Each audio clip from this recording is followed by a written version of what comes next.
What is happening, YouTube? Guess who went off? Nico Batum. This man went 8 for 10 from 3. Just a just few days ago, Luke Kennard went 10 for 11. It definitely hurt a lot of Clippers fans, but Nico Batum, he he pretty much curbed our emotions. He was shooting like Larry Bird. Just that boy was switching threes like nothing. Ooh, this was pure, beautiful Clipper basketball. And the one person that was out other than Norman Powell was Marcus Morris. And the way how we played basketball together without Marcus Morris, with all due respect to Marcus Morris, we play better without him. Marcus Morris, um, at his current condition, he should definitely not be starting. At most, he should only play like 15 minutes or something like that. I feel like I'm being a little generous, but I just want to be objective as possible because Marcus Morris, he's just been pretty bad on defense. Rebounding, he's not good for his size, and um, you literally have to rely on his jump shots. Like, you literally have to pray that his jump shots fall. And when it doesn't fall, it's pretty much catastrophic for the Clippers. And also, Marcus Morris, he's out with an illness. Am I the only one that noticed when Marcus Morris goes on a huge periods of, bad games? There's always a report. Oh, he's injured, and then when he gets back, like he would have like this one good game, and then he would go back and forth, being good, being bad, being good, being bad. So, but I don't know. But definitely, his minutes got to trim down. And I heard reports that Batum is finally going to start rather than Marcus Morris as a power forward. I mean, it should have been either Covington or Nico Batum for a long, long time, like been starting, and Morris just off the bench. But anyways, let's go player by player. Look at that. 24 points, 5 assists. Oh, that's a beauty. That's a beauty. 3 rebounds, 2 steals. Amazing. This is just pure, beautiful basketball. We played good all around. Kawhi Leonard, he had a lesser scoring night. He was more of grabbing rebounds, getting assists because everybody ate. Notice how our starting lineups scored double digits. Ivica Zubac, efficient 5 for 6, 11 points. His rebounds were like a little lower how a center should be, but it's all good. Um, Defense, he did his thing. Obviously, it would be nice if Zubac gets the ball at least I don't know, like enough that he could take 13 shots because I feel Zubac, if he goes like with a team with a Tyrese Halliburton type point guard, I think he could be an all-star considerations. And Russell Westbrook is somewhat unlocking that potential for Ivica Zubac, and hopefully we could see him drop more like 20 and 10 types games. The 30 and 30 game against Indiana, that was not a fluke. He just got the ball more. You got to try to feed Zubac the ball more because that boy can pound you down and then, be really efficient in the inside baskets. Russell Westbrook did his thing. 10 assists, 5 rebounds, 3 turnovers. So, the assist and turnover ratio was pretty good. And 12 points. Definitely played his heart out. Um, that like him, Terrence Mann and Bones. That's a fun chemistry to see. Eric Gordon. Oh man, please make me eat my words. I've been hard on this man because you know what? Because just the asset we traded to get him. Please make me eat my words. Please. Good stuff, Gordon. 5 for 9. Gordon. Like, maybe drop 40, and I probably will make a video just me literally apologizing to Eric Gordon. Well, I don't know. I'm just joking around, but Hey, he did his thing. 22 points. Good shit. Good fucking shit. 7 for 12. Pretty efficient. Pretty efficient. Robert Covington. That man only got 11 minutes. Would have been nice if he got like at least 20 minutes. Come on now, Ty Lue. Ty Lue and Rocco relations is pretty weird. It's like only 11 minutes. Like, man, oh well. At least we won. At least we won. But Mason Plumlee, got a decent 10 points, 5 for 7, 5 rebounds, two assists, and all that. He did turn the ball over quite a good amount of times. But um, we won, so it's really hard for me to complain. Um, Terrence Mann, doesn't impact too much on the stats sheets, but he always does his job with the RNA, rebounds and assists. Always would get a lot of rebounds and, get some assists. He does his thing, slashing the baskets. This time, though, he was like, his field goals came from threes, so he's pretty well balanced. Like, he's more of a slasher, but he could definitely hit threes if you need him to. Bones Hyland. Oh my goodness. I love how this man is playing minutes. Um, Bones Hyland, he's such a beautiful offensive weapon. He could cross you up, he could sauce you up, and he got 8 assists. Even when his assist doesn't show, he moves the ball around so well. We play pretty fast with Bones Hyland, just like how fast we play with Russell Westbrook. So Bones Hyland, he also helps us play faster too. So he's definitely a point guard material, and I know. That's why I always said in my past videos I like it better if we just went for Bones and Plumlee, and then maybe go for Russ, because I like Bones as more of the main six man, because Gordon, he's more of a veteran. He's more of like a sturdy, stronger defender and all that. He get hit. He has the range, but the thing is, Bones is more of an offensive player, which we would need more, and he would move the ball a lot more better. And Gordon, Gordon offsets it with defense and all that. But in Bones' defense, um, I feel like people saying Bones Hyland is a bad defender. I feel it's pretty fabricated in my opinion. I mean, his defense doesn't really stand out every single time, but in this game, he definitely somewhat debunked that he's a bad defender. That man got 3 steals. A person who's a bad defender does not get 3 steals. I will definitely say that. But then, let's get to our bench unit who played garbage time. Moussa Diabate. He got 4 minutes, but I already liked what he does. He got 1 assist. He got a block. He got a steal. That boy was always hungry for defense. That's why I personally vouch for him to get backup minutes, and of course I'm very biased for young players, but I'm known for saying stuff that such as why I like playing Diabate over Mason Plumlee. In my opinion, I felt like that quote unquote need of getting a backup big um, wasn't as strong as compared to other Clippers fans, because I was high on Diabate. I wanted Diabate to be our backup big because I love his defense. I love his effort on trying to get a steal. I love his effort on trying to go for a block. Um, I recall him versus the Bucks games when he got subbed in. He went for a block on Giannis Antetokounmpo.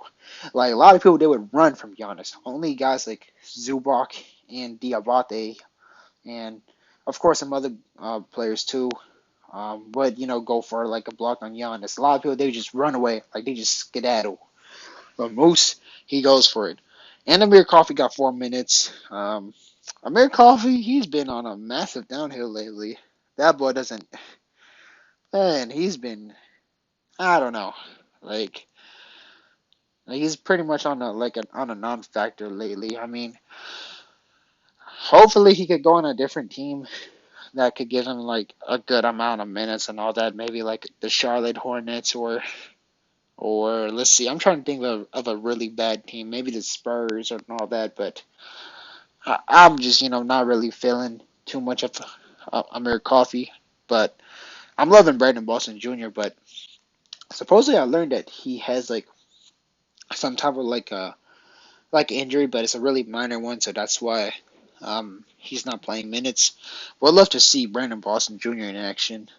I still feel like he deserves minutes, but this is definitely a beautiful clip of basketball, and we definitely can tell who's the guy who would make us lose a lot of the games. Um, you know, obviously I want to see Muck do good, but it definitely indicates that his minutes got to be trimmed down like in half. Like I said, 15 minutes. I feel like that's the limit for Marcus Morris. I would not recommend to exceed that line unless if Marcus Morris' shot is falling in, like how he played against the Lakers. But like other than that, we already got enough guys who are like spot up shooters like T Man, Bones, who's a walking bucket, Covington, Batum, um, Kawhi, Paul George, and all the people. So for a guy like Marcus Morris, it's already like too much chefs in the kitchen. So like I would like to definitely limit his minutes, but although some fans they do take it too far on Marcus Morris. If you go on Marcus Morris like social media page, they go hella extra. Let's not go that way, but at the same time, it's not wrong with criticizing a person's game or the amount of minutes he should be playing. But anyways, let's go to the Chicago Bulls for a little bit. Patrick Williams, definitely solid player, 7 for 8, pretty good slasher. His rebound is not too hot, but his defense is definitely respectable. 1 steal, 16 points, very solid piece.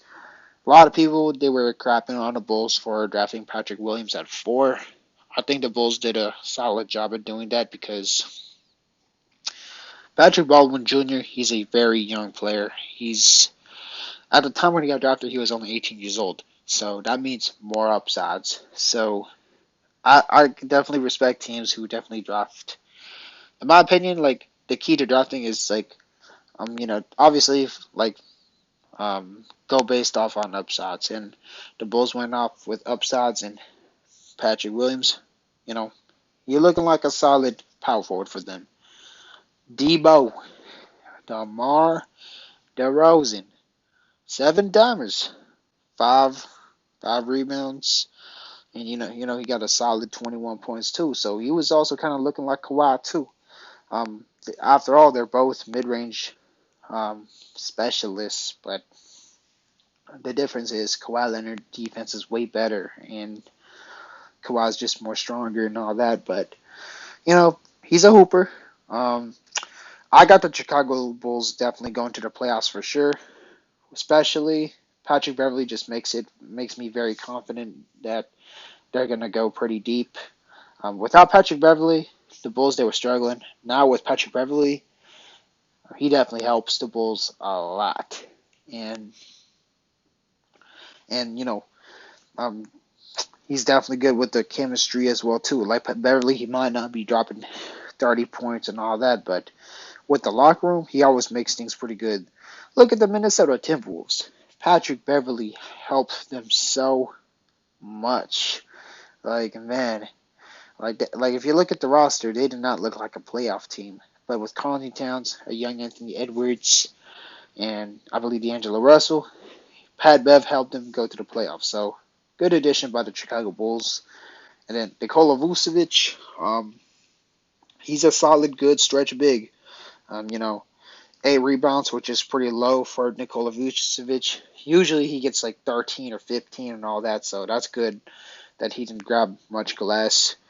And then he got 5 assists too, which was pretty high, which is pretty high as well too. Um, but anyways, Zach LaVine. Zach LaVine, he was definitely a bucket getter. 23 points, 5 rebounds, 3 assists. That man was, whew, he was pretty smooth, especially with, Kawhi guarding him. He's still making shots. Even when Patrick Beverley was hitting his threes, Patrick Beverley, they say he cannot shoot, but that boy can shoot threes pretty well.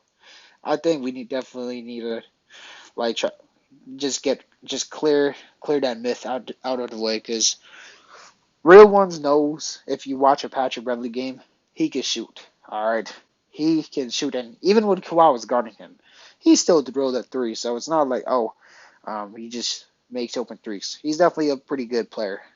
Nothing but love for Pat Bev. Derrick Jones Jr. He didn't really make too much impact, I guess. 3 points, 1 rebound, 1 assist, 1 steals. Andre Drummond, he was their rebounding plug. A pretty good backup big. 8 rebounds, 11 points. Only got 14 minutes, but man, 8 rebounds in 14 minutes. That's actually pretty impressive of Andre Drummond. If you need a team if you need a guy that wants to get quick rebounds for y'all, Andre Drummond, he's a perfect guy. Maybe the Clippers could have probably nabbed him as a backup big rather than going for Mason Plumlee, but I mean Mason though he could pass the rock as well too. So and he does a fairly solid job at grabbing rebounds. So I guess and Plumlee has moments when he impressed me. So I guess I'm fine with the Plumlee acquisitions. Kobe White, quieter game, 7 points, 5 assists, and Ayo Dosunmu, he was cooking the Lakers yesterday. He didn't do nothing on us. It's just because the Clippers, we're just the better team. Well, of course I'm being biased, but it kind of indicates it because Vucevic got ejected, and the Lakers still lost. How did that happen? That's tough. That is tough. April 5, 1 week and a half, we face the Lakers. We definitely gonna get the W, but at the same time, we got the Memphis Grizzlies. Thankfully, we don't play, the game back to back, but we faced the Grizzlies 2 times, Wednesday and Friday. Hopefully, we pull it off. Norman Powell, he's expected to be back, so we're gonna get extra scoring burst. But the major negative is he's probably gonna take Bones Highland's minutes, and Bones Highland, he's just a lot better pushing the pace compared to guys like Norman Powell and Eric Gordon. But Norman Powell, he's the quick spark plug as well too. So we'll see what happens. Hopefully, we could somehow beat the Grizzlies both games. I won't be surprised if we lose one of them. Hopefully, we don't lose both of them because the playoff is pretty important, and we do not want to fall into play-in. That's a key objective. You do not want to fall into play-in.